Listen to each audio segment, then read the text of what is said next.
If you have fibroids and heavy bleeding and you have a doctor who does not seem to be taking you seriously or is telling you that it's normal, go to somebody else. Don't just let a doctor say, oh, everything looks fine. We have to be advocates for our own health. Because if we don't...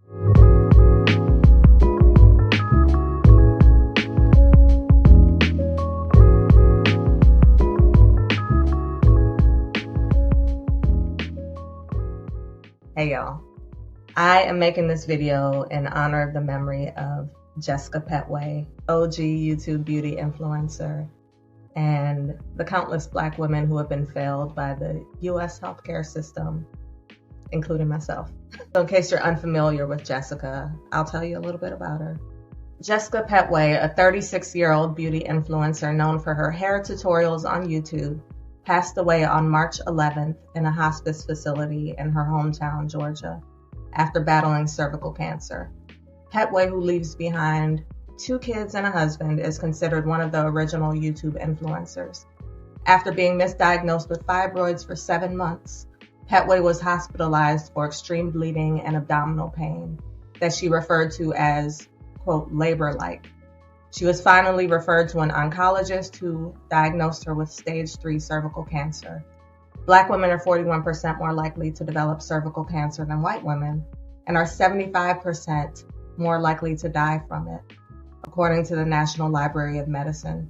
Pettway's misdiagnosis is an unfortunate reminder of the countless ways the healthcare system fails patients.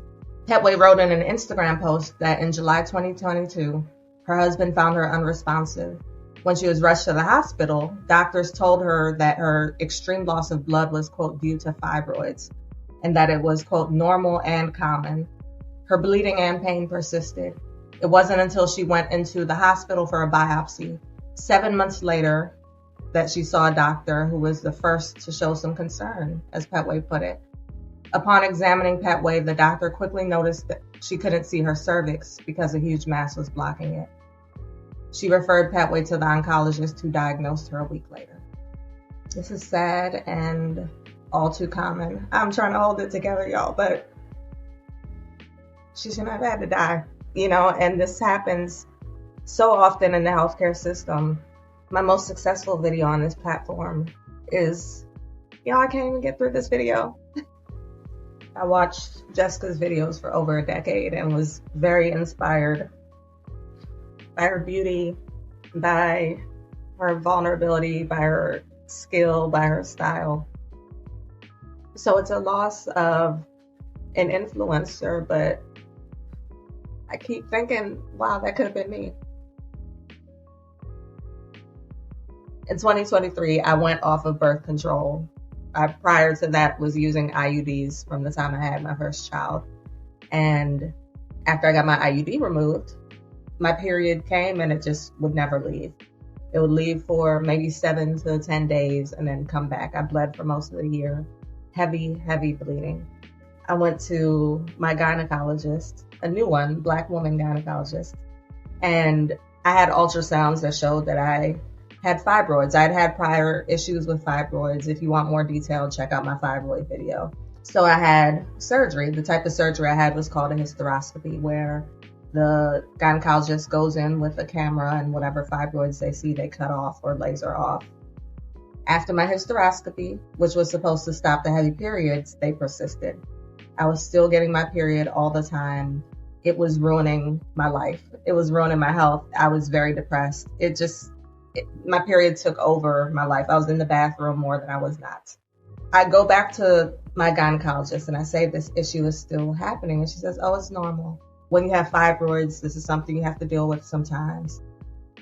And I knew that it wasn't normal.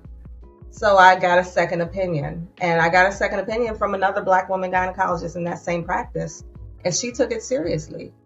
And she said, oh no, this shouldn't be happening. Like, you can't live like that. And I had another surgery. This time it was DNC dilation and curettage. I hope I pronounced that right, y'all. The doctor removed the fibroid that was bothering me before, which had slipped back into my uterus, which is why I was continuing to bleed like that, as well as I think one more. And from then on, I didn't have issues, right? But not everybody knows about getting a second opinion. In fact, that was probably one of the first times I got a second opinion, because often we look at doctors as authorities and like they know everything, but y'all, they went to school just like others of us who went to college. They got grades well enough to graduate, but does that mean that they know everything? No. And a lot of times they speak with authority and in a way that's very dismissive to Black women, to people who look like me. I've experienced it during childbirth, where I was having an emergency with my child. The umbilical cord was wrapped around his neck, and this was during my labor being induced. I'll never forget, in the middle of the night, my contractions started, and I had to use the bathroom. So I rung the nurse's bell. A white woman nurse comes into my room, one who I had never seen. She was not the nurse that was on duty. And I tell her, oh, I have to use the bathroom. She says, not now.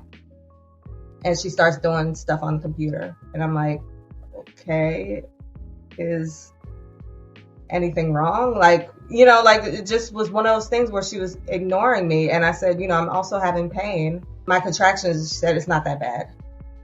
It doesn't hurt that bad. And of course, this happens to me while both my husband and sister are there but asleep.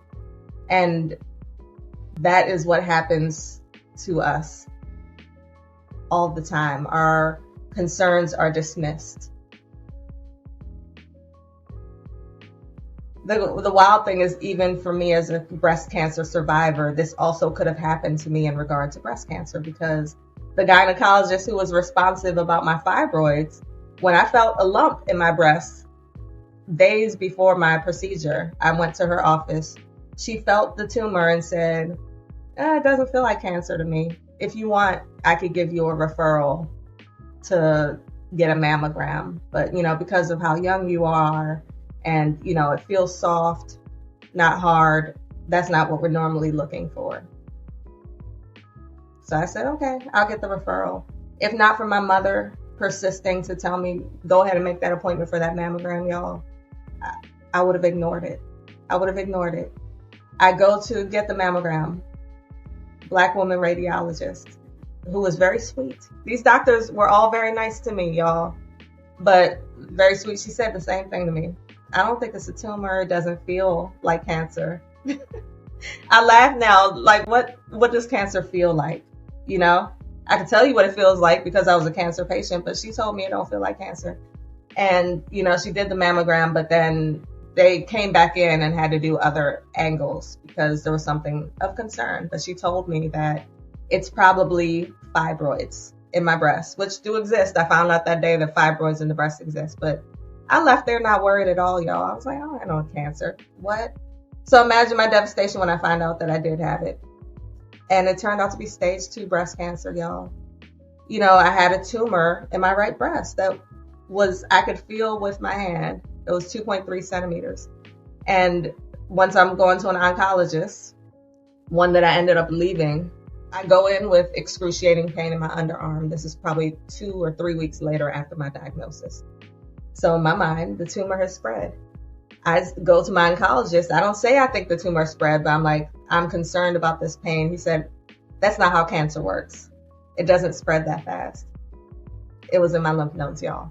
Y'all see how even somebody who is self-possessed, someone who is educated, who is confident enough to ask questions of a doctor, gets dismissed? It's messed up. It's messed up. And I pray for Jessica's family. I pray for her 2 small daughters. I pray for her husband. I pray for everybody who looked up to her, everybody whose life she affected. And I just pray for her soul. I pray for her spirit, that she is at peace. I thank God for her life. And mostly I pray for all Black women, that none of us have to go through these sorts of experiences. How many families are broken because a Black woman dies in childbirth, or because she's diagnosed with cancer too late? Unnecessary. And months make a difference, y'all. When it comes to cancer, untreated for months makes a huge difference. So this is my PSA: to get checked out. if you have fibroids and heavy bleeding and you have a doctor who does not seem to be taking you seriously or is telling you that it's normal, go to somebody else. Same deal with if you feel anything in your body that's abnormal, or you know that you just don't feel right, or you're looking at pictures of yourself and you notice you just don't look right. You don't look like yourself, which was happening to me. Creating content, I was looking at videos of myself saying something don't look right about me, but I couldn't put my finger on it. Get checked out, get a full workup. When you get blood work, ask for copies of your blood work so that you can see how all your levels, because don't just let a doctor say, oh, everything looks fine. We have to be advocates for our own health, because if we don't do it, who's gonna do it, y'all? And we need to be here. We need to be here to be fabulous and pursue our dreams and raise our babies and just add our greatness to this world. The world deserves us. The world deserves us to be here as long as we need to be. So much love, y'all. Much love to your spirit, Jessica. Thank God for your life. I hope that her story is an impetus for change. Peace, y'all.